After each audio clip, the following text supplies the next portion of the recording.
by default, Leo product recommendation product looks like this. But if you want to change the product title color, product title hover color, product button color, etc., etc., you can do all of this. So for doing that, simply go back to your WordPress dashboard, and from there, simply go to your Leo product recommendation settings, and from there, click on this style tab and simply click on product color setting.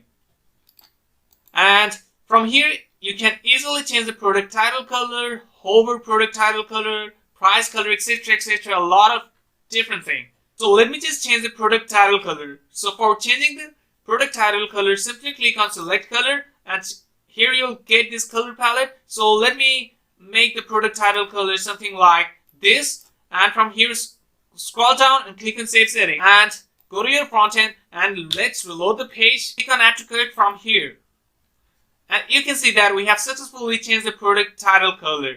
So by using the same procedure, you can change all the elements of the product in your Leo product recommendations pop